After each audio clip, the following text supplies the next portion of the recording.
to call the meeting to order refund them from that. at They didn't 3:03. like me figure where it was, so I just deposited it. Is my recorder's working? Okay. Sounds good. Thanks for the call. Well, we're not quite ready. So I'm not getting caught. I'm not seeing it like I usually do. Just hold that one until it comes in. Gotcha. And then Thank you.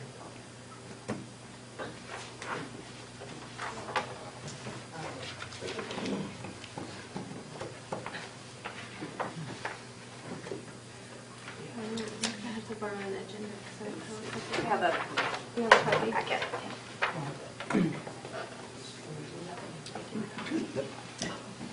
All right, Naomi, can we have roll call, please? Sam Scarnati, Here. Pat Rooney, Here. Hal Christensen, Here. Marcia Cox, Here. Father Atassi, Carrie Thompson. Here.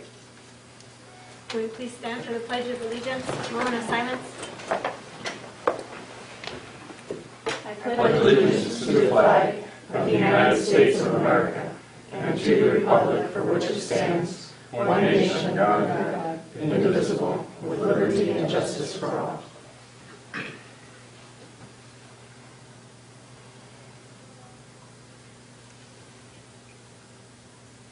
Thank you. Amen.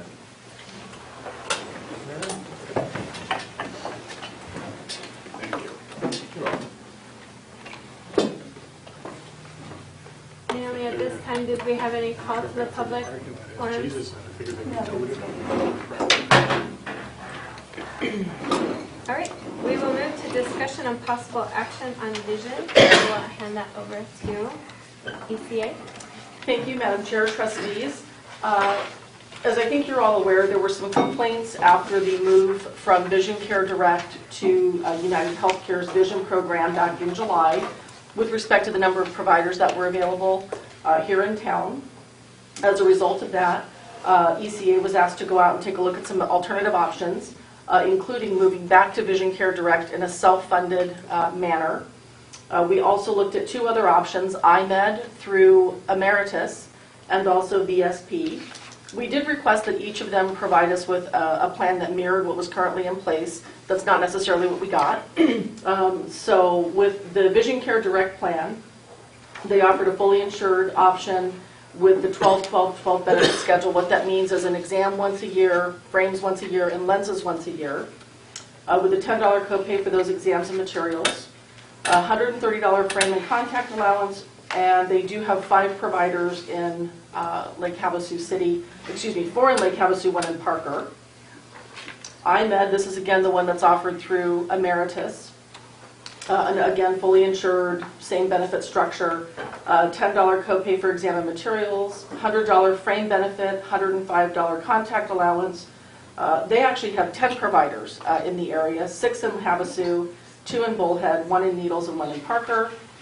And then VSP offered fully insured, again, same benefit structure, $10 copay for exams and materials, $130 frame and contact lens allowance.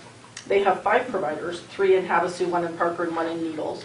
In your packets, I did include copies of those networks for your information. On that second page of the memo that was included in your packets, we have the actual premium rates as they came in.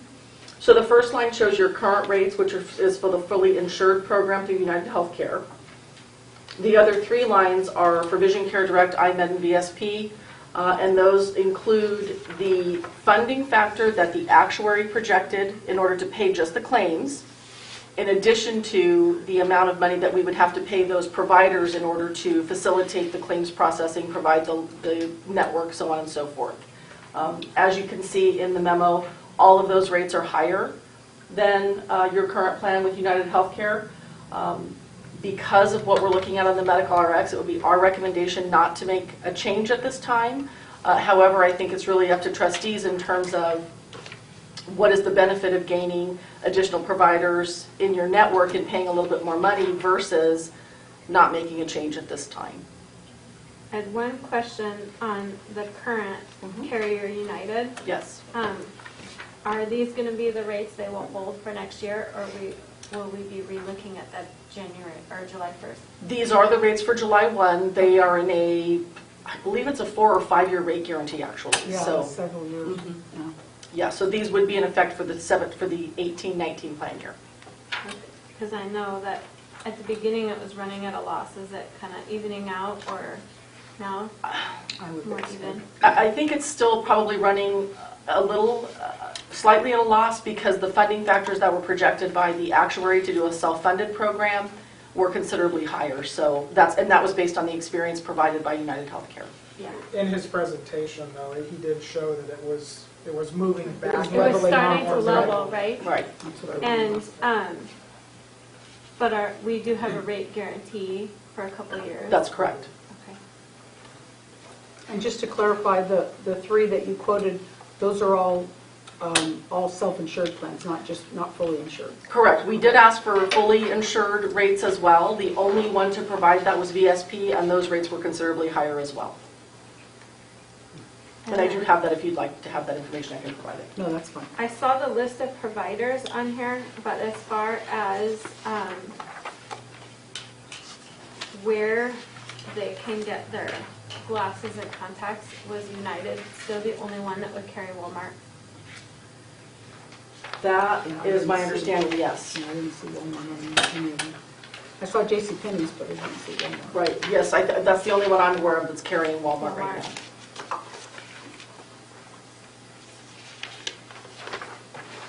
Was Dr. Subchuck the only one that we lost when we, We never had her, did we? yeah, But oh, I thought we did. I thought she was on the thought other. people had talked about, but No. she wasn't. We had her on the old plan. Right, she was on the Oh. plan that we replaced, right? Correct. So she was the only one that there was comments about, I thought. Yes. That's what I thought also. Yes. Yeah, Vision, because it was Vision Care Direct prior, right? That's correct. And she's on that, but Yes. not on the, yeah. Yeah, it's like Havasu Family Eye Care is her Yeah. practice. Tanya Salter.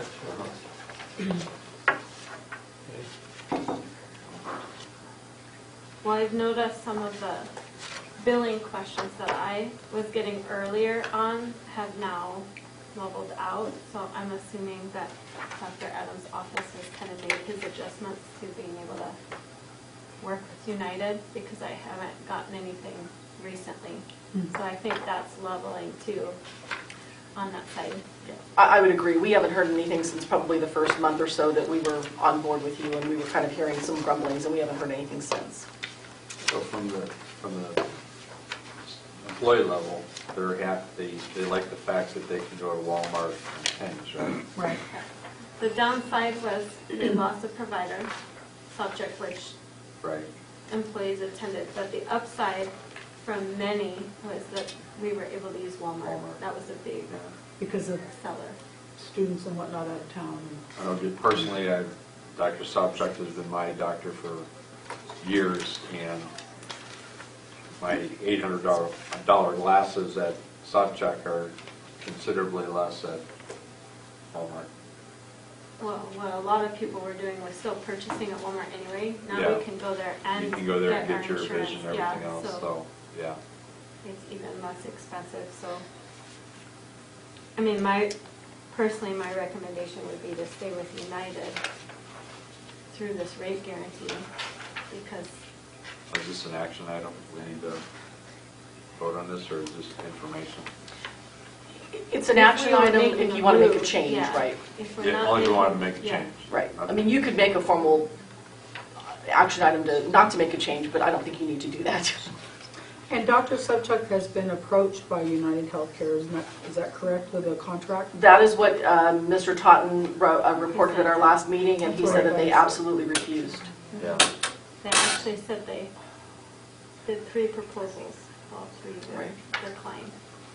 But I'm curious if we could approach them again and maybe even approach other providers, not just the ones that were on Vision, because my understanding is United approached the ones we had with Vision Care Direct and not necessarily all the providers in town, and see if we could add 1 or 2. Absolutely.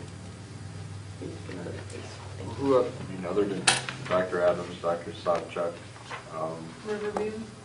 Riverview, and then What Tamaro's old place, what's that called now? Barnett Delaney. Barnett Delaney. Yeah, but you can't really use, I know they were listed on one of these, but It's just surgery. yeah, Right, you would yeah. have to use your medical. Well, that's why I that would be ended for up with medical Dr. only Sobchak, on because that when, side. yeah, when I used to go to Tamaro, and then they changed and, okay.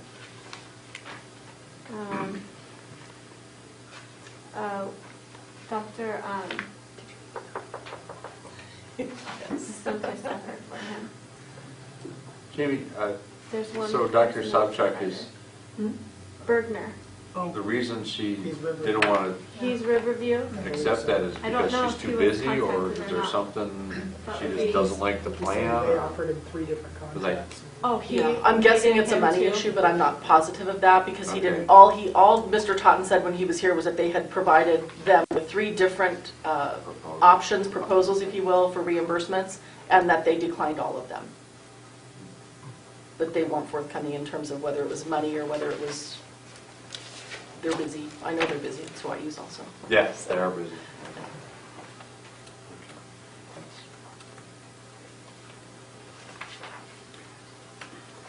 Considering the fact, like you said, that we have a rate guarantee for at least 3 years, I thought. I thought it could be more than that, but I know it's at least 3 years. And the premiums are lower, and the downside was that we only lost one provider, but we gained Walmart and JCPenney's. I think the claims are gonna level off. And it could be because, if you looked at the benefit structure and you went to Walmart or JCPenney's, you could end up walking out with no money out of pocket compared to what we had before. And so that could be a reason why it was high utilized more. Well, we typically see vision, dental, and even medical take a spike in July, August, June, because that's when kids are out of school, and so that's when they're seeking those kinds of services oftentimes. And so that's not unusual, and so I agree, I think you'll definitely see that level off.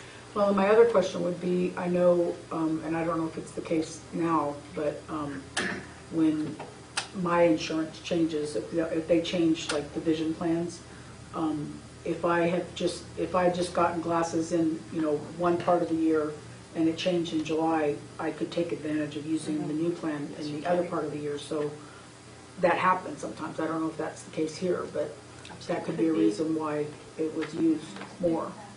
Well, do you know how many people use Dr. Sobchak that are unable to now, or do you have any idea? Because we can certainly approach her just on a one-to-one basis, right? Just say, Absolutely. hey, I'll come. Okay. Yeah, I'm not sure because we didn't really get utilization reports from Okay. United the same way we did with, Okay. like Emeritus on our dental. We see the provider and visits.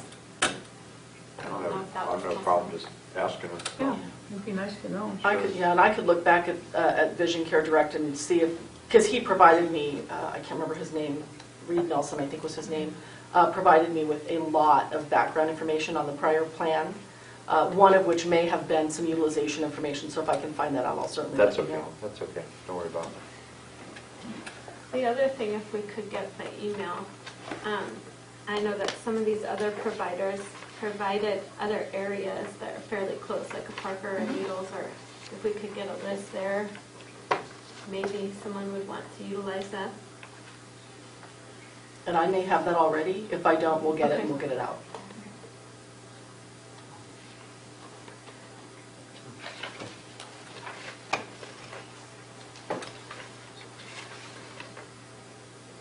Let me stop making notes, you can keep notes. All right. We okay staying with current provider? I am too. Yeah, I don't think we should make any changes. Okay. All right, I think we can move then to discussion and possible action on benefits and rates and proposals. Thank you, Madam Chair, trustees. As you know, we met 2 weeks ago for the official renewal meeting, and we left that meeting with direction to go back and take a look at some additional options for consideration. We started off, I think, at a 30% increase over the current premium rates. We know that the district obviously has a limited amount of the budget that's been allocated to increases for the 18-19 plan year.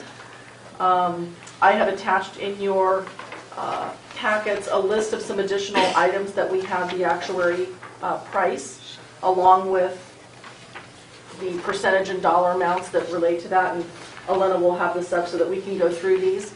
I think what's important to note is that this plan, your medical plan, is set up to direct your care to the clinic. And so you already have high co-payments, you have higher deductibles and maximum out-of-pockets than you would see in other plans that don't have the clinic. Having said that, your clinic can't provide all of the care that your members need. I mean, they're not a hospital, they're not, urgent care, things like that. So as we kind of go through these options, I think we come back to, and we talked about this a bit a couple of weeks ago, is how much how much more do we want to put on the plan member in terms of increasing deductibles and out-of-pockets versus spreading the risk across the entire population as part of your premium. And then the bigger question, of course, is we're not going to bridge this 30% gap with any of these changes that we make. It's not going to happen. So then the question becomes this long-term strategic planning that we talked about, which is how do we get to a place where it's fiscally sound, that we can continue to provide the services and the benefits that your members need and deserve.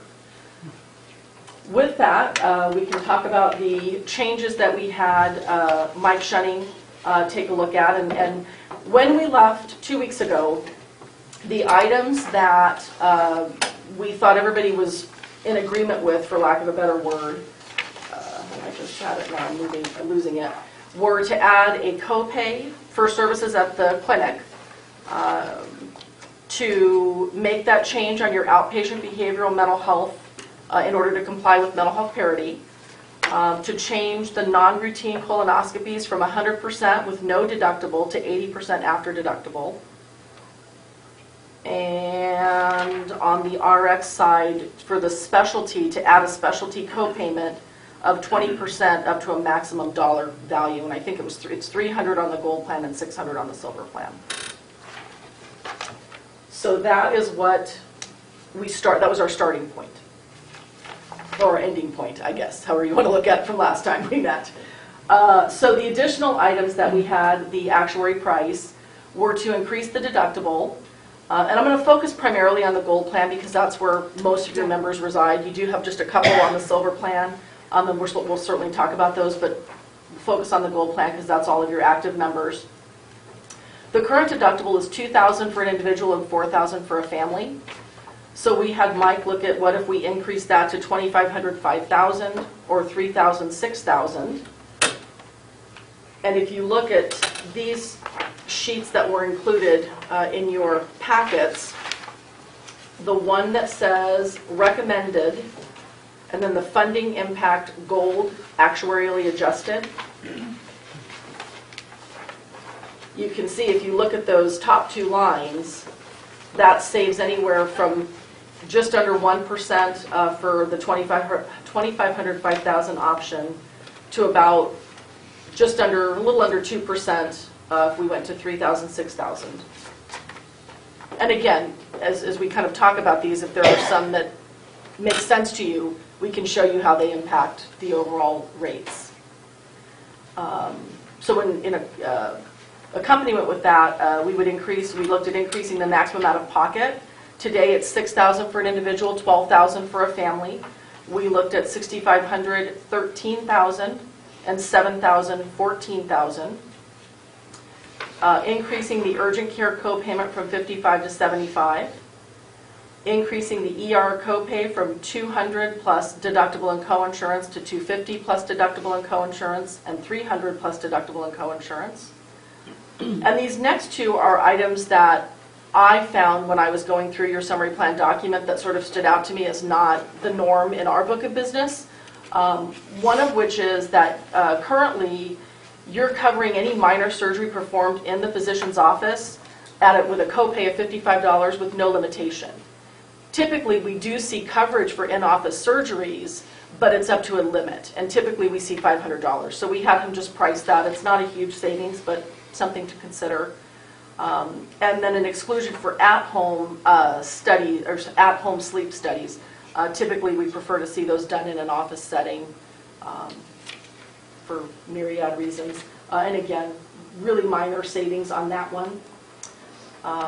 And then on the prescription side, increasing the generic and retail 90 co-payments from $5 to $10, and then the generic mail order to $25. And when Chris Shawns from National Cooperative, they've changed their name, I want to say Wisconsin, it's National Cooperative, talked about the fact that the trust is currently receiving a greater discount for obtaining medications at mail order. And so in an effort to perhaps push some of that scripts over to the mail order side, we had him look at reducing those mail order copays to 2.5 times the normal. So it would be from, it would actually be a reduction, so from $15 to $12.50, preferred from $105 to $87.50, and then non-preferred from $195 to $162.50. We have them look at eliminating coverage for any medications that are available in an over-the-counter format. So those are things like proton pump inhibitors, Nexium, pantoprazole, things like that for stomach issues, basically. Nasal corticosteroids, things of that nature. We did ask Chris at National Cooperative to run a report just to give us some idea of what number of people would be disrupted by something of that nature. He was only able to run the PPIs, the proton pump inhibitors, and those nasal corticosteroids, and we're talking about 94 members. And according to him, it was about $5,000 in fill for 2017. So again, not a high dollar item. It's kind of more of a consumerism issue where you want people to, if you can get it over the counter for less money instead of running it through the plan. I think the issue for me on that one would be that I think they would still be able to get those at the clinic unless you specifically excluded them somehow, and I'm still not certain exactly how those contracts work and whether we have that ability. And then the other thing we talked about with National Cooperative was, as we looked at your top 25 drug list, your highest spend, it was filled with name brand diabetic medications. And in most of the contracts that we see with pharmacy benefit managers, they limit those brand name scripts to a couple because they all do the same thing. So, you know, they talk about the rebates, they talk about all these things, and so typically what happens is they'll work a deal with a particular manufacturer for, or two, for one or two of these top brand name meds so that they're available. That is not something that National Cooperative can do, will do. From their perspective, these are necessary medications and they don't see any reason to limit them. So from a formulary perspective, in terms of trying to change the formulary to sort of maybe reduce some of those costs, there was not an opportunity to do that. With that, I would entertain questions, discussion, thoughts. On the over-the-counter medication, is what they're getting identical, or is it like different dosages, and is it exactly the same or is it different? It's not exactly the same because it's obviously not the generic or the brand name version, but they do have over-the-counter Nexium. They do have over-the-counter Pentrop. It's just a matter of... But I think the ingredients are the same, but it's the dosage. So you can have 200 milligrams and take 2 of them if you're getting a prescription for 400, that kind of thing. Similar to your the 800 milligram of ibuprofen that you can get a script for, but you can take 4 200s over the counter. Right. Okay. And with those, are there generics that are cheaper than, like if you got the brand name over the counter? I would have to check on that. I think it depends on the medication. I noticed one thing here, and it's happened 3 or 4 times, because I have diabetes, but I got pancreatitis and ended up being diabetes permanently after that. But what they're doing now, and this has happened 2 or 3 times, is, just recently, the last 2 or 3 months, is I prescribed and allowed the name brand or the generic, and then they're sending me the name brand and asking me if I care. And it's the damnedest thing I ever saw. I'm trying to figure. I just filled a script today, and it was, do you care if we fill it with name brand? And I said, I don't care one way or another, as long as it does what it's supposed to do. But is that like a global thing that's going on right now, or what? Because it's happened for me to happen 3 times. It happened once for Ellie. Because you're special, Sam. Hmm? It's because you're special. Because I'm special? Yeah, there you go. So typically it's the opposite. Yeah. Typically you get that script for a name brand and they ask if they can fill it as a generic. I will tell you in some of the other contracts that we have with other pharmacy benefit managers, and I see this in particular with Synthroid, they've been able to negotiate a better deal for Synthroid than they can for the levothyroxine, which is the generic, and so they're having people fill the Synthroid. In my mind, it doesn't make sense, but to them, it's based on money. So my guess would be that in those cases where they're filling it in a name brand, it's because there's money that follows that somehow. That must be because it was like prescribed and approved by my insurance carrier for Humalog.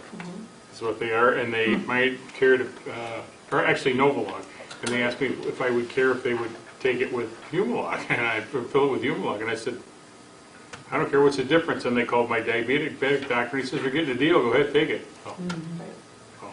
Maybe they're out of the generic Crazy. too. Well, those are both brand names. Novolog and Humalog are both brand. Yeah, the Humalog is the Novolog is supposedly the generic to Humalog. That's what I've got the letter here from Silver Slippers, I think, so it was Silver Scripts or Slippers or whatever it's called. Yeah, I would venture to guess that's a money thing. It's either they're getting, it's a better cost to do the other one, or there's a rebate associated with it, or something of that nature. They're not doing it because they're benevolent. No. I wouldn't think so, but yeah. I had a second question on the in-office surgery. Yes. If that cost is over 500, do we cover the first 500 and then it goes to percentage split like an 80-20 or something like that, or? Typically the way that works is, first of all, it's based on the adjusted amount, whatever the Blue Cross rate is, so it's, Yes. you're not doing it on the gross number. But typically, if that allowed amount is over $500, it's automatically deductible and co-insurance. So you don't do the first 500 at 55 and then the balance at the 80-20. So any procedure over Right. 500 would then apply to this Correct. new rate, and would that rate be 80-20 because it would, after deductible, because it would follow any other? Correct, it would be medical just like any other procedure? surgery. Okay. And that's just taking into account the fee for the surgery, not for the labs or anything that goes along with that. Depends how it's billed. Okay. You know, every office, if you're doing it in office, a lot of times they roll everything into one visit with a single cost, so it just depends. Okay. But yeah, if they're having to do labs elsewhere and then they're reading it elsewhere, then those would be in addition. And do you have any examples as to what those procedures are? We see it a Are lot of there- times in there's some dermatology. really common- Yeah, we see it mostly in dermatology where they're going in and they're removing Right. items, things, moles. Is it common to be over 500? Freezing things. It's not, I mean, it's obviously not very common based on the savings that we're looking at from Mike shunning. We're talking about less than 1%. In fact, it's 0.09%. So no, I mean, it's not, again, it's more of a consumerism thing. Where is it less money for the trust to spend when you're going in for these services? It's just a matter of thinking, where should I be having this done? I think that makes sense in the plan, but because it's such a small percentage, can we put that provision in, but instead of 500, put that at 1,000 or something, so that Sure. some of those common, like derm, can still get covered in Absolutely. an office visit? Absolutely. And then obviously, whatever this pricing is wouldn't apply. It would change. Yeah, It but would it's probably such be a a small zero. percentage I there agree. anyway that I I don't agree. think that changes much. I think it makes sense for the plan, but I don't want to negatively affect Sure. some employees if they're pretty minor things. Absolutely. Yes, we can absolutely do that.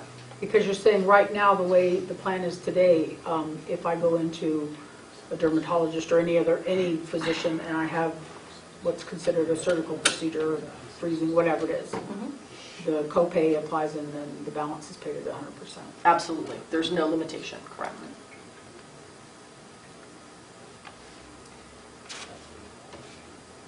Can you tell me, Jamie, what, when you were talking about the things that we had discussed at the last meeting, looking at a copay at the clinic, the changes to the adding mental health parity, all of those things, what was the pricing difference with just those changes? How much were we looking I think at? that's what you have up there right now, correct? Okay. Oh, does it give us a total of what it reduced it? Here, it's not doing the, It's 787. 787 is the total on the employee-only rate. So if you go to the budget itself, we're looking at, on the employee-only rate, 27% increase over the existing rate. And as I said, I think we started at 30 before those, So we gained, or 3%. you're looking at a 27% increase instead of a 30% increase? Correct. Do you happen to know what the difference was? Because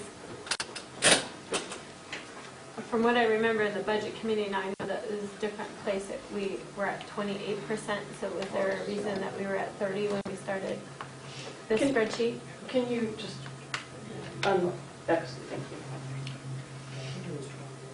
It was. So my apologies, I thought it was 30, but you're right, we were at 28. Okay, all right. So all of those check marks were basically a percentage? Correct. So it was from 28, or 27 to 28? So we took it to 27. Correct. And then these changes can reduce that a little bit further. Correct.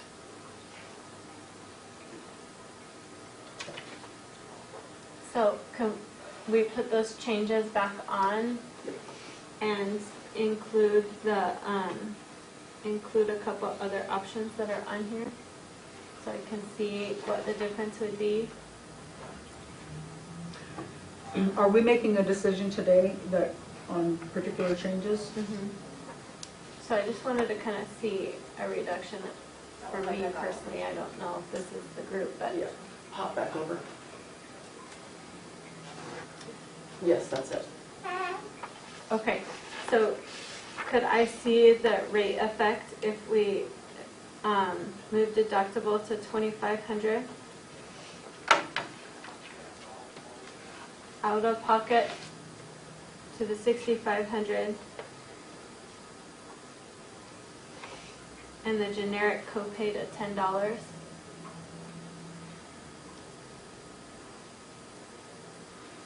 What do those three changes? Can we do the silver? Do you want me to do the silver plan right now too? Oh, sure, yeah, just mirror it on the silver, please. And as a reminder, on the silver plan, Yeah, the only difference was that we had that, the lab, an x-ray at 100%. Yes, and we fixed that though, right? Yes, that's included in this one as well. So that's the only one that's different. Okay. Everything else mirrors. That's, see, allowed to cover all diagnostic testing at 80% after deductible. That one needs to be checked as well.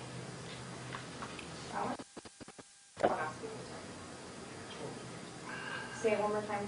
What do you Cover all diagnostic testing at 80%, that one, yeah. And then, even though you said 1,000, should I still check the $500?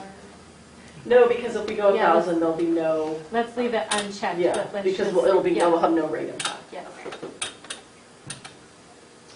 Now we're down to just under 25%. Okay, well, What's that part? smaller. When we were talking at the last meeting, did we discuss the idea of having, I know we talked about having a copay at the clinic, but did we also discuss having a copay for the labs and the RX? We That are did not dispensed? discuss having a separate copay for those, no. But that would change the medical plan too then, correct? Because there's not, right now, labs are not a copay. To go to LabCorp, Yeah, it's not 100%. isn't it treated as the 80/20 Hang on, let me take a look. after deductible?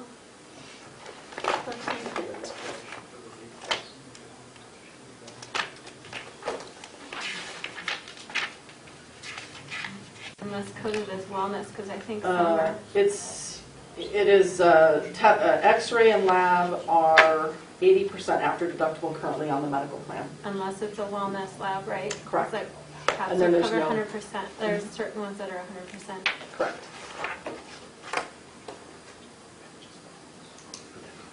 Well, I guess what I'm trying to figure out is, you know,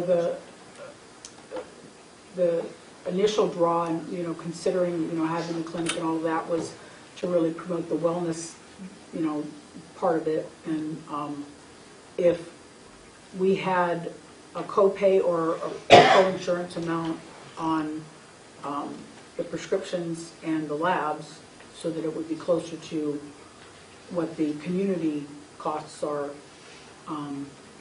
And I mean, obviously all of that is depending on whether or not, you know, we would be able to, you know, figure out some negotiation. And I know we're still waiting on some information on the absurd lab charges that we're being charged right now. Or I guess the other possibility, right, since we approached Cerner with adding the copay, can we approach Cerner with just sending labs in as any other office would, and running it on our insurance? And then that problem disappears. Yeah, I mean, my understanding is the reason that we were doing the lab cost comparison that we're doing right now is specifically for that reason, to Yeah. determine whether it makes more sense to just have them send everything out under the trust's LabCorp contract. Right. But can we just make them send it out through our insurance? I think that's a question. Again, We would have I would to like to amend- say yes. We'd have to amend our contract. I think I gave you a copy of that agreement. Right, yeah. And the prescription and lab is part of an exhibit that is allowed, but I mean, we've had mid-year amendments on that thing 4 different times. There's been amendments. Right. Absolutely. So I think that we should Even if consider it's- that. Even if it's effective July 1st. Right. Right. I mean, obviously, I would like it effective as soon as the amendment can be written. Yeah. Well, I think it needs to be asked, and then some kind of a copay on the prescription that's dispensed, because they're all prescription, they're all generic, and I know that we have a generic prescription here, but some of the prescriptions that I saw that we were dispensing from there are things like Mucinex and Tylenol, and we shouldn't be paying for those at all, as far as I'm concerned. So I'd like to see. So instead, maybe of the copay, can we just analyze the list and eliminate those choices? If we're Well- eliminating them on the Wisconsin RX side, can you take them off on the other side?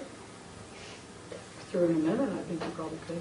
But I still think that we need to look at what the cost, or what the difference would be for the trust savings with a copay.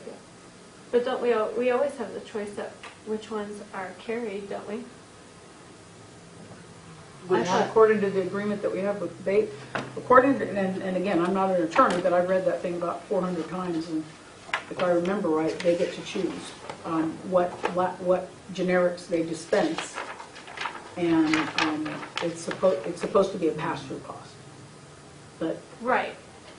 But I thought in But we the don't- beginning, we were picking and choosing which ones, because we changed the number of them that were covered. I don't know if that was I've Cerner never, changing yeah, I've never that, seen a or- list of them. And maybe if we have a list, I guess it would be a good I idea to don't have think we them. ever saw a list. I just think they talked about changes that they were going to add or delete.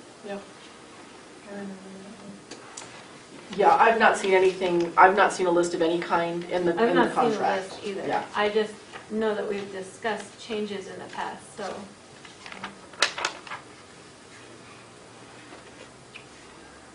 Well, I think we just have to get everything out there and on the table and figure out where we can have some of these savings. My only other question, I guess, and I mean, obviously, because we have this agreement with Cerner that apparently we're tied to for the next 2.5 years. Year and a half? Is it a year and a half? March 2020, March so 2 years. 2020. But I guess my big question in my mind is what would our premiums be if we didn't have the clinic at all? And that's one of the things that we'll be modeling with Mike Shunning, the actuary. And we'd like to have that done by fall at the very latest so that we can start looking at realistically what are the options, what does it look like if you don't have the clinic and you're offering a more standard plan, if you will. So that's part of that whole strategic plan for sure. Right. We're already working on it. But for now, I guess what I'd like you to do for us is, as the plan stands today, and let's just assume that the 2 years left on that contract isn't we don't have to worry about that. Okay. I just want to know what would it be costing us if we took all of that out today? I can tell you that sort of. Okay. Elena, if you'll go into, now you have to keep in mind that people that are receiving services in the clinic today will then have to shift over, obviously, to the community. So a percentage, a portion of whatever it is that we're paying to the clinic, for the clinic, Sure. will shift over. But just if we look at, if you can just scroll down to the, right back up there.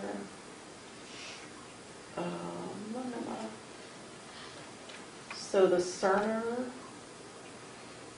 I know it she's was got it all added in back- there. That's right. It was added back up. I'm sorry, it was added back up. Yeah. So my You recollection can just was, skip back. on the employee-only rate, was about $185 per employee per month. So again, assuming a portion of that has to shift over, it's still a significant amount. 185 per employee per month, less from where would you subtract that? From the, So that would just come out of your total rate at the top there.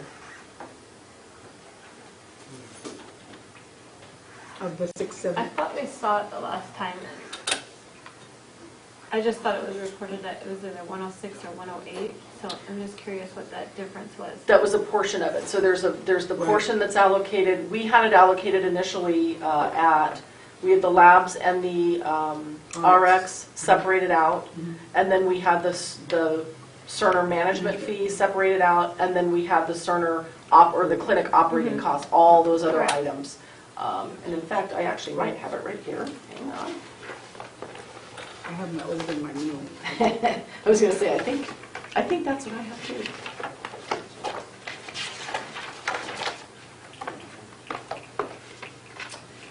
So let's see. 28. Oh, So 139. So about roughly 150 per employee per month. okay, and that's of course assuming that zero costs get shifted. over, Absolutely. Right, so, I mean, if we're realistically looking at that, I don't know, maybe. And Mike Shunning can tell us that. I think maybe just have him come back with some numbers or something, just as a more informative than anything. And again, and I think obviously anyone that's using the clinic would need to get care somewhere else. But when I was looking at the utilization that was presented in the last meeting, they said that they had 2,300 visits, but 417 were wellness and 412 were biometric.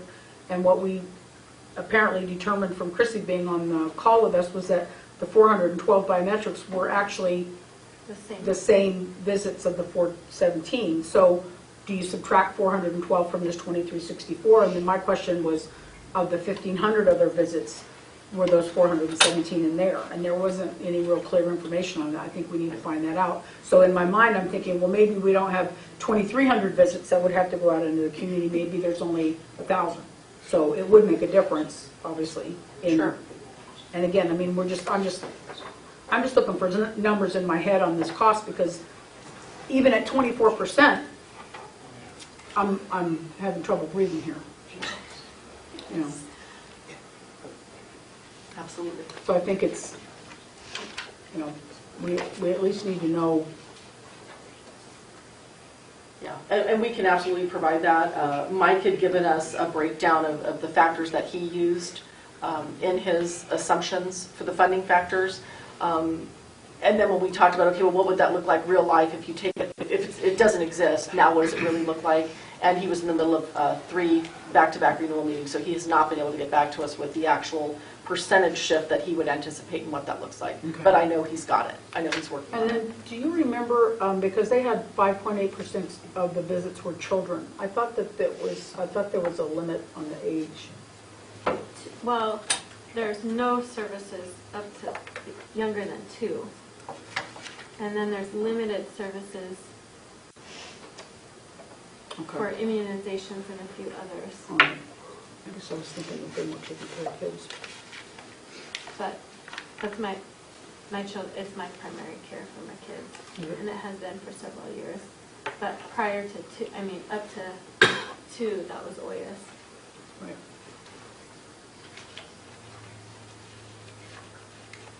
Do you find that on some of these over-the-counters, like the Prilosec and, you know, the things that have been made over-the-counter for years, I remember at one point, those are the types of things that you could expense, you know, if you're, maybe you'd have to do long form to be able to deduct that as a medical expense.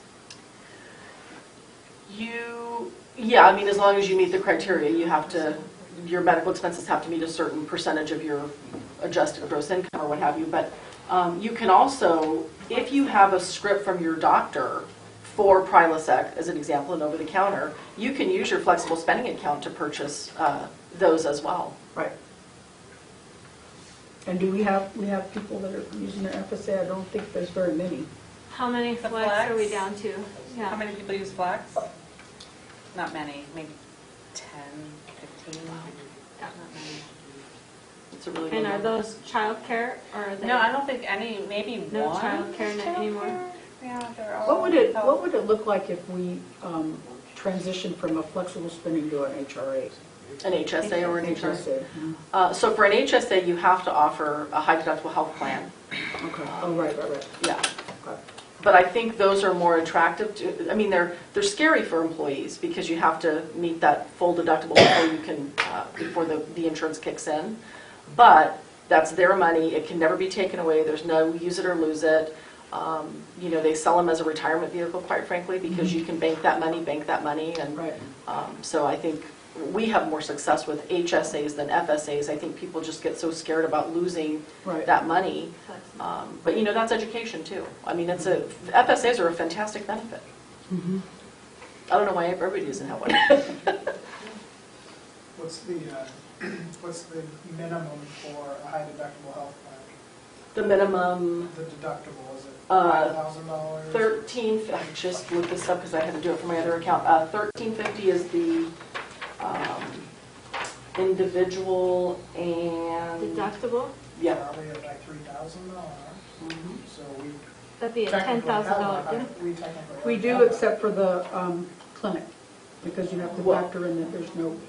And you can't have any, there's no copays. With a high deductible health plan, you can't have any copays. They literally, except for preventive care, they have to expend every first dollar out of their pocket until they hit that max out of pocket. Excuse me, to the deductible. But what's the start?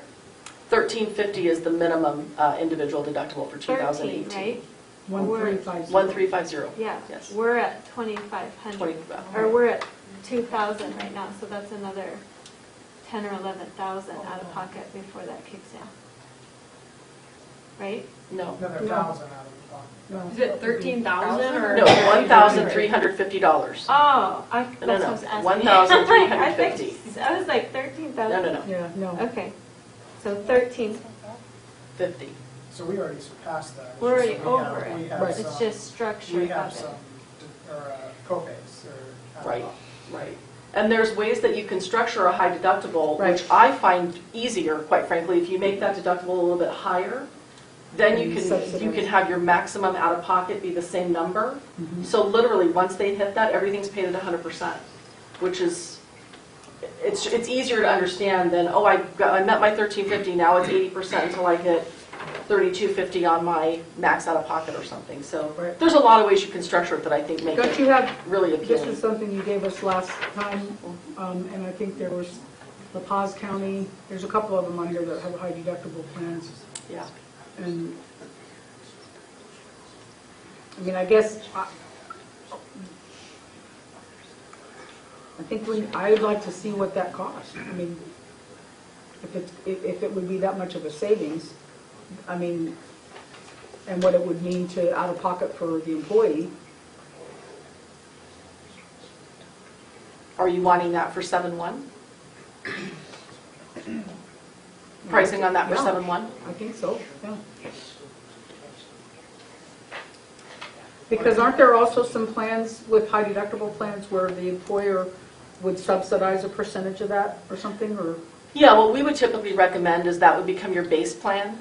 And then that's what the employer would pay, for example, at 100%, and then whatever your dependent split happens to be. And then if somebody wanted the richer plan, they would have to pay the difference between whatever those premiums were. It's a really common way to do it.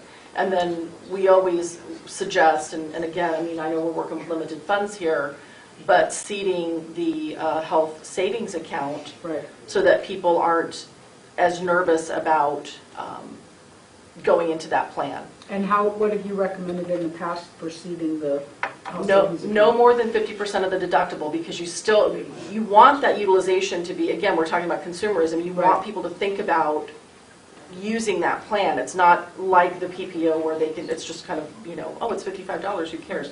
Not that I think $55, I think that's really high, but as opposed to, oh, I have to come up with $1,350 or $2,600, whatever that number is. Right. So and this is an actuarial recommendation, actually, is that the employer never contribute more than 50% of the Yeah. deductible. That's kind of what I was thinking. And then that rolls over, it continues to roll over every year if it's not being used. And so, Absolutely. yeah. It's their bank I account. They do I with think what they it's want. something that we need to think about, just because it's, I mean, these numbers, the 24% or higher than that is just, And there's an education piece that's gonna have to piggyback with that. Oh, Because yeah. HSA, Oh, gosh, yes. Our employees just aren't used to that. So Absolutely. It's a major huge, shift. absolutely. it is. It absolutely is, yeah. But I know that of the people and the groups that I've been in contact with that have transitioned to an HSA plan, they're very happy with it, and they feel like they have more control. And they like the fact that there's dollars there that are rolling over every year, and then when they retire, they can use it for that. I mean, it's a huge educational process, but But I think it's well worth it, it's just that we would have to factor that in. well, right now, I just think we need to look at the numbers. We just really do. We can do that. I can come up with a couple of different plan designs that we can have the actuary price, and then bring those back to you for consideration and decide whether that's something that we move forward with. Okay. Okay.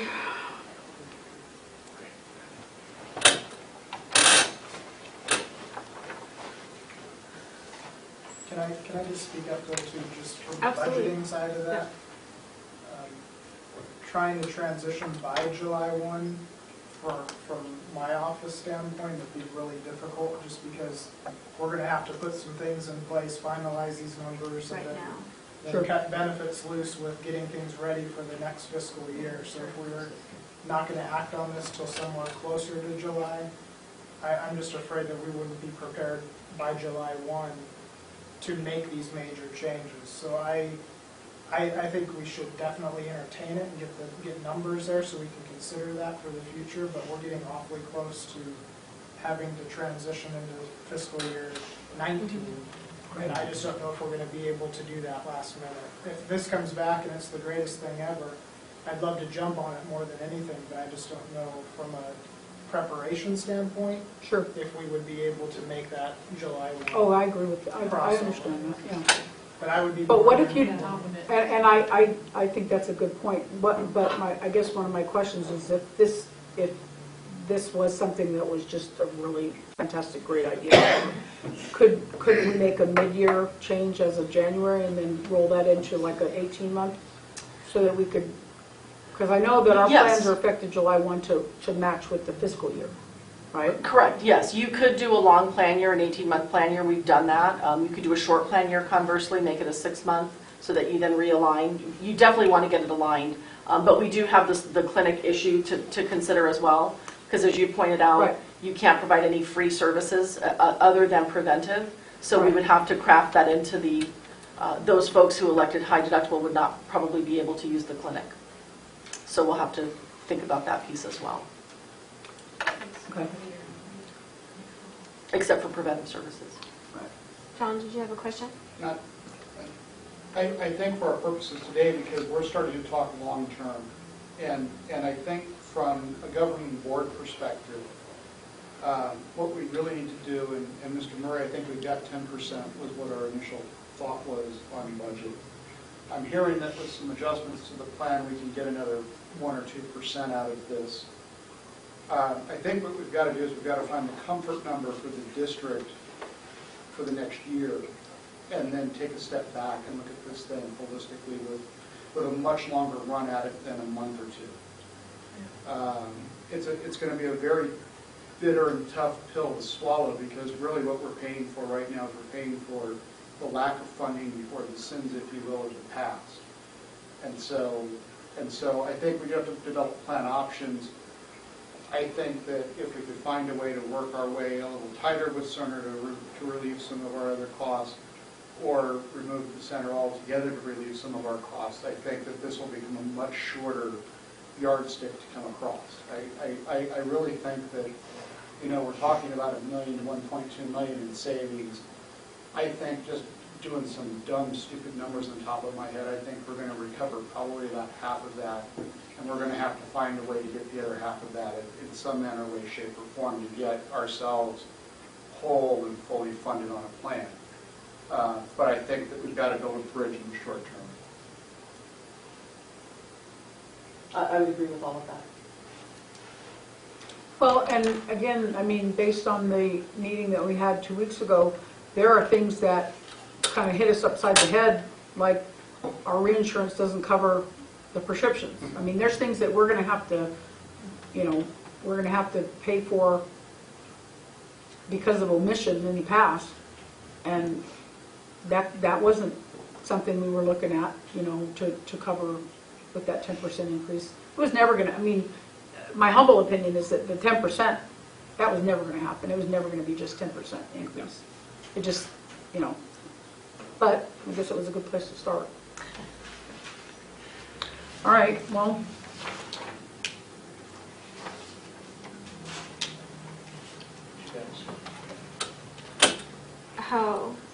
How do you guys feel about the 3 changes that we put into the spreadsheet to reduce that down to under 25?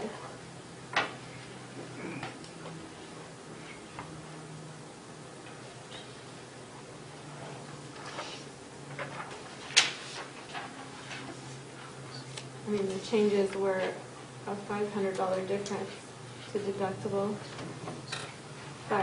which mirrors then the $500 to out-of-pocket, and then the generic copay to $10.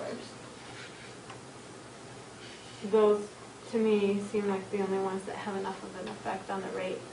But I'm also looking at it, I know it only brings employee to 25, but some of those dependent care coverages, it had a larger effect. So I was going to ask some questions on that too. Yep. If we can go back to that sheet. So when I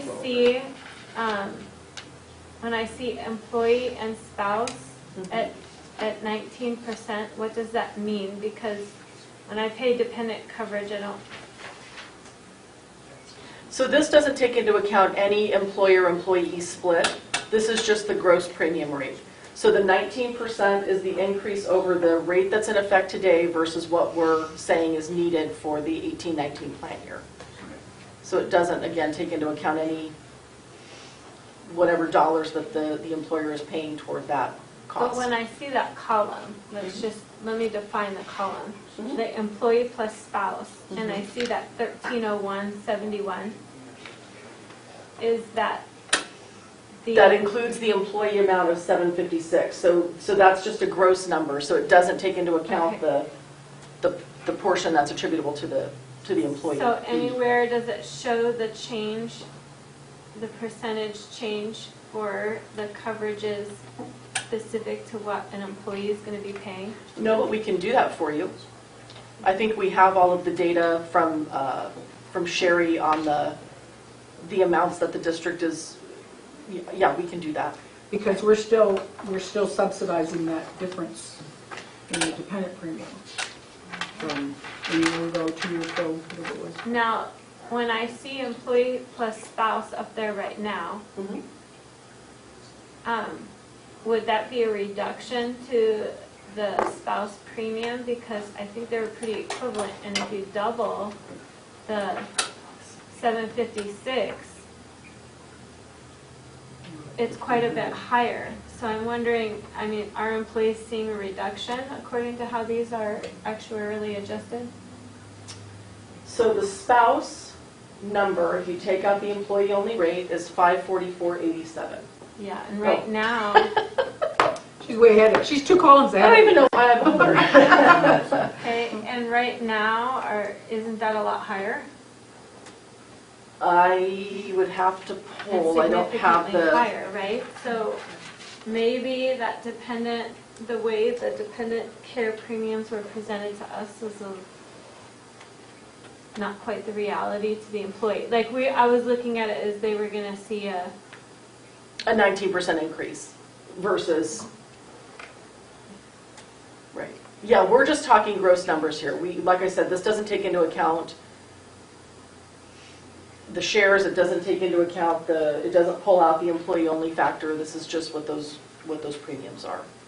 Okay, so But we can, can I just, because I just need to analyze this in my mind a little bit too.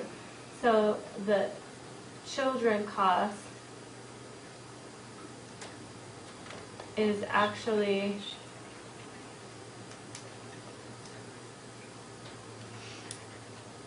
at 400 409.47.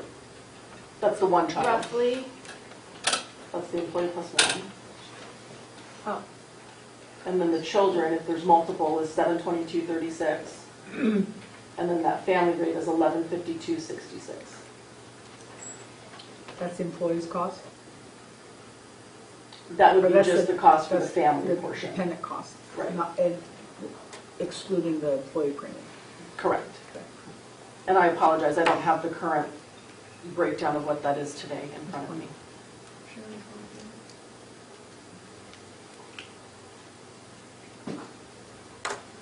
But that's not the true cost to the employee because of this premiums that are being subsidized, right? correct, but we're talking about rolling that back too. So there's different, I'm trying to see what the actual effect is on those with dependent care. So I guess that would be nice to see it separate, Sure. separated. And then do we know what that looks like, Mike, for 18, 19 subsidies and so forth? We can put this together really quickly for you if Well, you that's can just still- let me know what that's yeah. going to look We were just Still being budgeting for a negotiated. 10% Just straight increase 10%. across the board.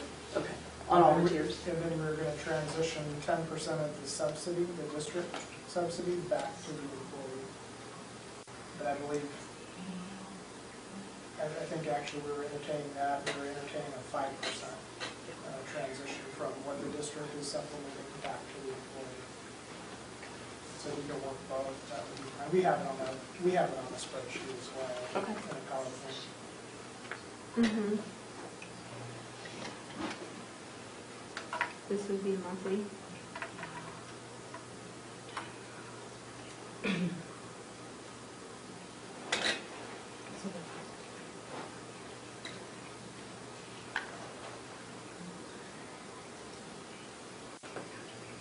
Which one's the monthly number though? Right in here. So we doubled that as a monthly cost, basically. Yeah.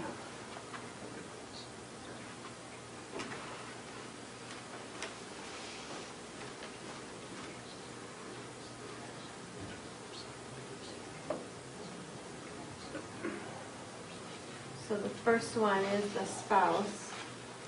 Correct.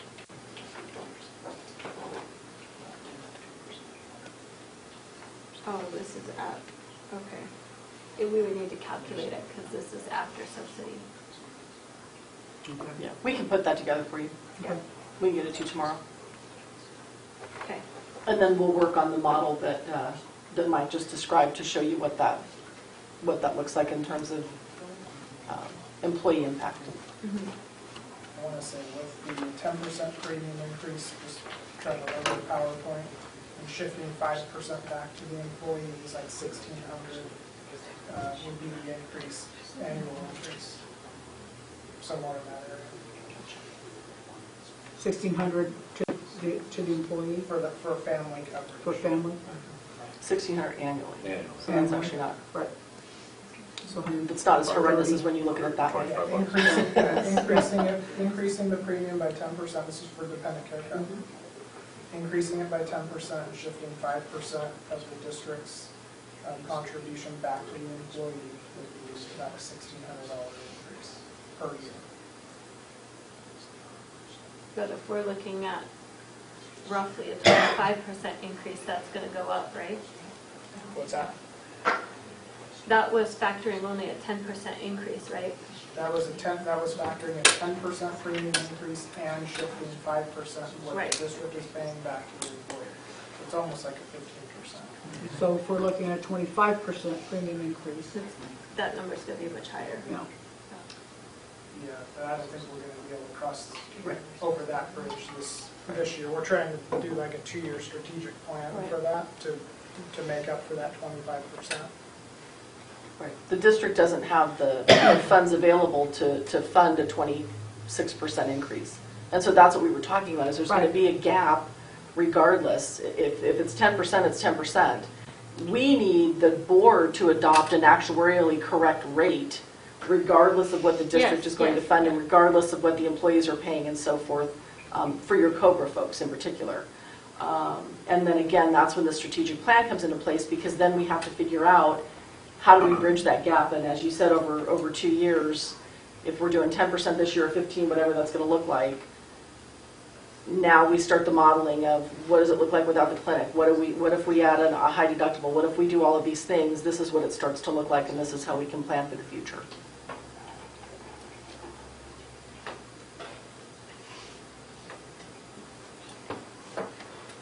when's our next meeting is April 25th? And I'm guessing we're going to need to do this sooner rather than later. If you want additional numbers on adding a copay on the scripts at the clinic, and eliminating that over the counter, what those impacts are.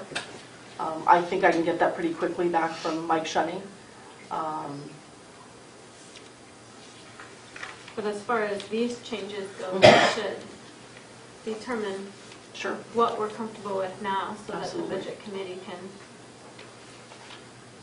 Right, because at the end of the day, any of these other That's knowledge, changes that you right. might authorize would actually work as a reduction to the overall numbers.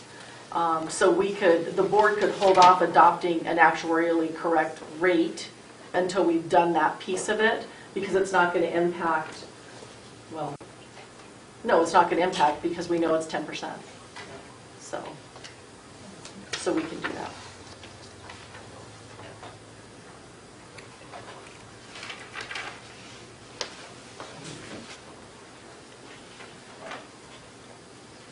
So what do you think about Well, doing some of you the know, increases? yeah, well, quite frankly, I'd defer to you because you're an employee. You can speak more for the impact it's going to have on them, what you feel. I mean, it's going to go up regardless. Well, my biggest concern is that we keep moving, deferring everything from year to year to year and adding more. I mean, it's like by the time we get out 5 years, we're gonna have such a full bucket that we're not gonna be able to make any, I mean, it keeps getting bigger and bigger and bigger, and there doesn't feel like there's any end in sight to this. And unfortunately, I think that there's gonna have to be I don't know if it's this year, next year, when it is, but there's gonna have to be just some really dramatic changes for us to be able to get back in line with what we can afford. Well, and I think that'll occur. Just jotting down here for fiscal year 19, for example, I believe we definitely have 10% that we're committed to it, budgeting purposes next year. The longevity portion that we're paying to employees as far as a compensation package is now not a factor next year. So that money that we have, that we were contributing towards longevity pay, will now be available as part of the override funds, and we've already had conversations about dedicating that to shoring up the other part, the other 15% that we have to make up. So 10 this year, and then adding another 15 for next year. So fully funding the 10 again next year, plus adding another 15. I believe we're capable of doing that, based on what we will not have committed next year, the year after next, I should say, by way of longevity pay. Now that helps us while the override is in place. Right. When the override is set to expire, then we have some serious commitments that need to be made at that point, whether it's by the community and also by the district, quite frankly. It's hopefully both of us working together to help support our district moving forward. But I agree. I think looking at this, the center is set to expire March 2020. If we commit our 10% this year, and then the extra 15% the year after that, that gets us past the Cerner contract if nothing happens before that. And then at that point, we should have some really good indicators as to where we go from here. What's the future of the center? What are our options with high deductible coverages? I think at that point, we're then in a better position to shore things up.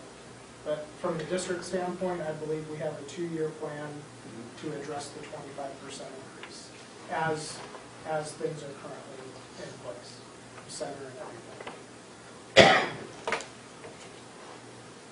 I kind of echo what Mike just said. I think the big moving piece in this, when you start talking about 25, 26, 27, 28, whatever that number winds up being percent of budget, the big moving piece in this is the center, the cost of the center. Not saying that we're not going to have some semblance of a center down the road, but if we were to remove that one piece from the expense point, we would right the ship like that. And so getting a little breathing room, getting that contract to the point where it's unwound, that may free up enough money where we may not have to use override dollars and something like that down the road. But I think rather than trying to solve our issue all in one fell swoop, we need to get, and your 10%, I hear a couple of percent here for plan adjustments. And if we're going to make adjustments to the plan, we really need to communicate with our staff as to what that's going to look like out of their pocket, and really put some good scenarios out there for them. But a couple of percent there, I'd love to see us dig and roll up our sleeves and find another 1 or 2% this year, so that we could at least get somewhere around the halfway watermark, and then give this thing a little bit of space and let it truly come out, and let's see exactly what we're going to be doing moving forward, because I think there's going to be a lot in play, and not just a contract with Cerner. I think we've got to make a lot more decisions down the road. So on paper, we're at the 25%. We would just need 2 years to get there. With help on the other end, on the back end, or actually the front end, of looking at our current benefits and the structure of what we have available to us. I love the center. I was just there yesterday. But, you know, I think that needs to really be looked at. It's a major, and the reason why you say that is because it's over $1 million. I mean, if we wouldn't be looking at it as closely if it was a $10,000 benefit. You know, you're not going to save 25% by looking at $10,000. It's going to help, but you go to the big numbers first just to see, you know, is this really the best use of our money, of what we're spending? If it is, if the answer is yes, then you leave it. But I just don't think those deep conversations have been had recently to see if that's the case. They're happening now, that's for sure. But from the district standpoint, I see that we're at the 25%. Just give us 2 years to get there. Give us next year and the year after that. That gets us past the Cerner contract, and then there's going to be a lot of conversations at that point. And then how does that affect, if it does, any pay increases for any employees? Well, based on what was communicated over the last few years and even going into the passage of the override, the commitment from the district was the first 2 years of the override, we address salaries and we address longevity. And last year that was the case, meaning this fiscal year, and the current plan as it's being discussed now with the budget committee for next fiscal year still holds true to that. We're going to address salaries yet again and longevity for those individuals who've been here over the many years. But then going into year 3, none of that was on the table. It was just kind of let's see where we are. We're going to do salary increases for 2 years straight, and then we're going to fall back and just kind of wait to see what the state was going to do and look at our benefits and see what needs to be addressed in those areas. So hopefully, what Mr. Maston just said, that through some of these creative ideas and looking at other options, that perhaps adjusting and tweaking our benefit structure, if that's what needs to happen, we can not touch those override dollars or very little of them to address our benefit situation. On paper, like I said, we're there within the next 2 years to address this. So does that mean that you don't adopt, that the trust doesn't adopt the increase because we don't have it now? I'm trying to follow. Well, Yeah. I But you're saying we need 2 years to get there. Well, I think what the trust has to do is the trust has to adopt a rate increase. It's not a question of whether or not you adopt a rate increase. It's how is the district looking to fund the trust this year and next. And have a strategic plan to do that. Right. So I our was just trying to strategic not plan- misunderstand what you were saying by I need 2 years to get there, or we need 2 years to get there. Our strategic plan would be to match that 25%, we would need 2 years to be able to hit the 25% increase mark. But aren't you also assuming that there would be no increase next year? Well, And that's unrealistic? no, I'm sure that the 20, because we all know healthcare continues to rise, so the 25, that number is not going to be permanently set in stone. But I believe that now we have time, we're having discussions, or the board is having discussions as to what our benefits look like, and what adjustments may need to be put into effect to help keep that number from going out of control. I just, from the district's point of view, we're willing to do whatever we need to do to make these benefits, or our EBT as strong and solid as possible. I just don't have 25% this year to make that happen without going back on the promises made already to the employees in adjusting and increasing salaries. The whole rate issue is more one of, okay, we have an employee leave, they want to continue health insurance. what is our outbound charge to an employee leaving the district, or a COBRA charge?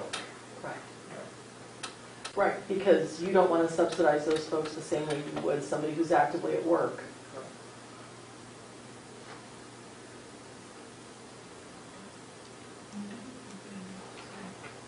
So where we are today is if we add these changes in, We'd be at 24.69. but that doesn't prevent us from trying to make further changes before our next renewal. Correct, correct. Like I said, I can take these additional, the ones that were specific to the clinic, sending those labs through LabCorp, adding a copay on scripts at the clinic, eliminating over-the-counter, perhaps, and then see what additional savings that might bring before you actually adopt a rate. But that doesn't prevent you from approving these changes that you want to go forward with today. And we can do that quickly. I can get that back from Mike quickly. And then we can convene before April to make that, any final adjustments there, and then adopt an actual rate for COBRA purposes. And we can still do the modeling again based on the district's projected 10% and with the 5% shift and so forth. So we can show you exactly what that's going to look like for your employees.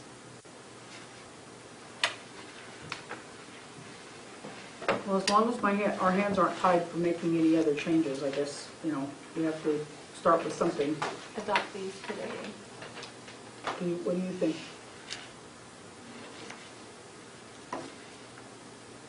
Kind of yucky numbers, huh? Yeah. I was going to say something else, but I know we're being videotaped, so my grandchildren might watch that. So if I could just summarize what we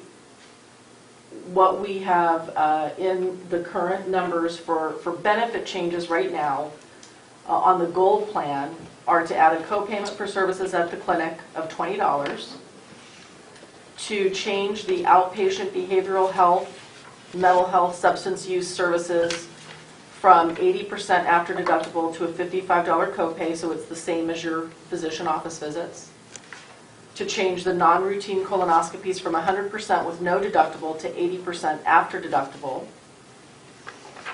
And add a specialty copayment of 20% up to a maximum of $300. Increase the deductible to $2,500 for an individual, $5,000 for a family. Increase the maximum out of pocket from $6,000 for an individual, $12,000 for a family, to $6,500, $13,000. And increase the generic and retail 90 co-payments from $5 to $10, and the generic mail order to $25. I didn't have that one checked, Oh, look, we're gonna get another. but that's it. No, that's, you just reduced the mail order. If we reduce the mail order Oh, I copay, it was an apologize. increase, but it's Yeah. very minimal. Right. Right. Yeah, but that one we did not talk about. On the silver plan, the copay at the clinic would be $40, the same on the mental health. Changing the non-routine colonoscopy, same. On the specialty copay, it's 20% to a max of $600. And then the deductible would go from $3,000, $6,000 to $3,500, $7,000. Oh, and I'm sorry, it was also the diagnostic testing, reducing that from 100% to that 80% after deductible. Right. So it's in line with your gold plan. The max out of pocket would increase from $6,850, $13,700 to $7,150, $14,300. And the increase to the generic and retail 90 copay would be from $25 to $30. And on both plans, we would add a limitation to the minor surgery performed in the doctor's office, limited to $1,000, and we don't think there's any cost increase on that one. Is that what you all? Yes. And that gets us to a projected increase of 24.69% on the employee-only coverage. We'll go back and model for you what those premiums look like when we take out the employee-only costs, so that you can see the actual impact on your employee rates based on the district's strategy. We'll get back with Mike Shunning on some additional pricing on those clinic options that we talked about.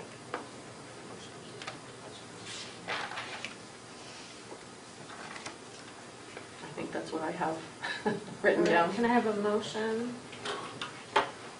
to amend our coverages according to the selections listed for Jamie?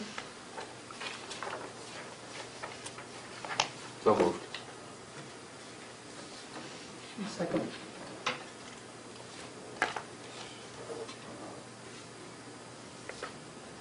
Further discussion?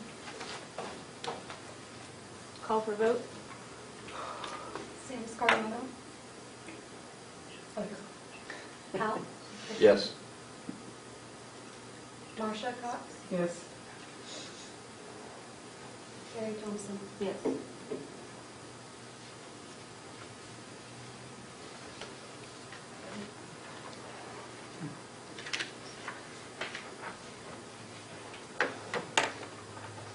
So those take effect in July.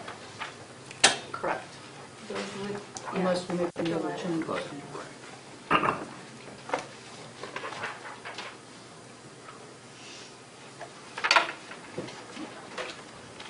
All right. Administrative updates? I don't have anything. Define what administrative updates would be. What would that include? So we like to have that just as an opportunity to bring up any items of interest that aren't necessarily, don't require a particular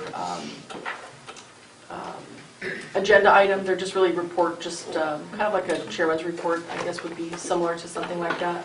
I'm trying to think of a good example and it escapes me right now. Do we have any update on the, on getting the information from Cerner after they spent 4 months with back and forth on the NDA? And trying to get that information to Gillsbar and so we can compare those numbers? We heard from Sharon last week that they were projecting that we would have the data by the end of February. Do they know what the data is still? I say that facetiously, but I do, I guess, with a bit of concern only because it's been so long since we talked about it. Right. That I just want to make sure that they understand what it is that we're looking for. We worked with Gillsbar and Cerner to develop the data points that were going to be necessary in order to facilitate a comparison that worked for everybody. And we resupplied that agreed upon list to Cerner once that NDA was signed. They requested that we provide that again. So, you know, we don't know until we get it, Right. but Okay. but hopefully we'll have it soon.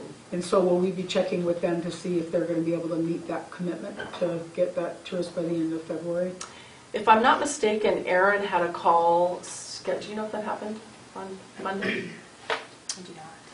I believe there was a call that was scheduled between Aaron and Sharon just to see where we were at, make sure we were on track. And I don't know if that occurred or not. I was out of the office, so I'll follow up with him on that. Okay.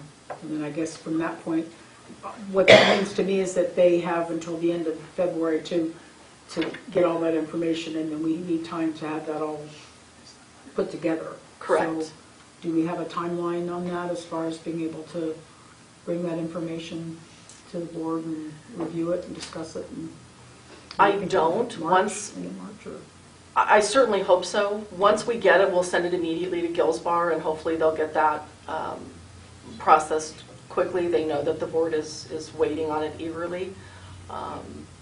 So, I mean, we'll do our best to have it definitely by the end of March. I think we've waited a really long time, so.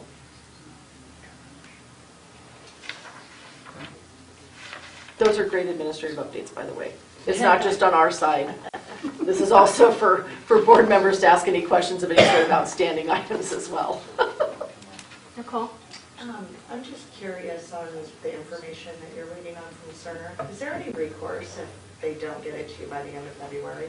Because there has been, we're going to get it to you, we're going to get it to you. So I'm just curious because at some point, is there anything we can do?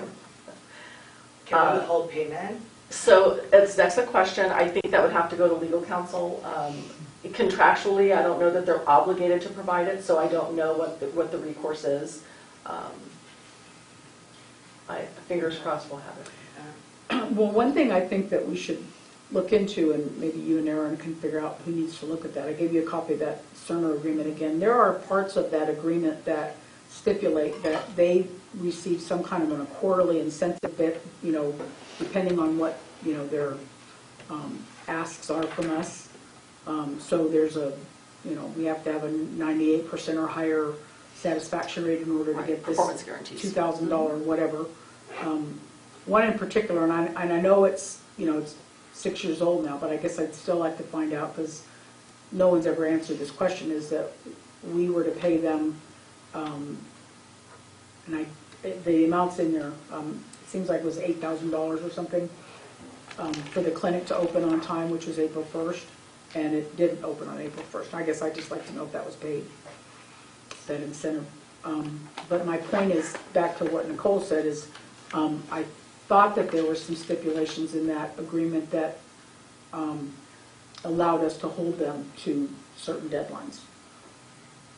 Or maybe I'm wrong, I don't know. Probably not on things that we haven't agreed that they're going to provide. Right, Since they've agreed to provide it. Right. true. Have they agreed to provide it in writing? Or has it all been on the phone verbally? No. I think we have emails. Yeah, I have an email. I definitely have an email from Sharon indicating that we'll have the data by the end of February. Right. So yeah, and of course we've kept all of that. Yeah. I had one other question on appeals. Have we not had any appeals? Because we haven't heard any of the last two. We have not heard any, I am not in receipt of any appeals. Yeah, for this account. They're running rampant on some others. Can I just provide a quick update as well? Last night at the governing board meeting, the board members approved opening the application process for the 2 trustee seats that are set to expire in June. So we will begin the application process. We will advertise the seats that are due to be open. We're going to set a date of April 2nd as the application due date. That way it'll allow the board to meet in a work session to review the applications sometime in April.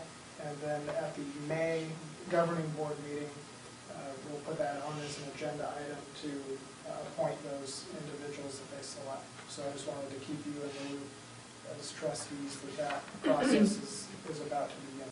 Thank you. You're up, your term is up. Say aye. Okay. Yeah, okay.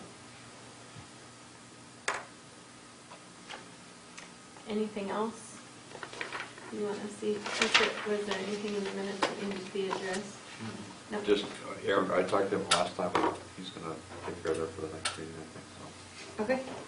Yeah. All right. So anything else? All right. Do we have a motion to adjourn? So moved. Second. All in favor? Aye. Adjourned at 4:37. Ooh. Thank you.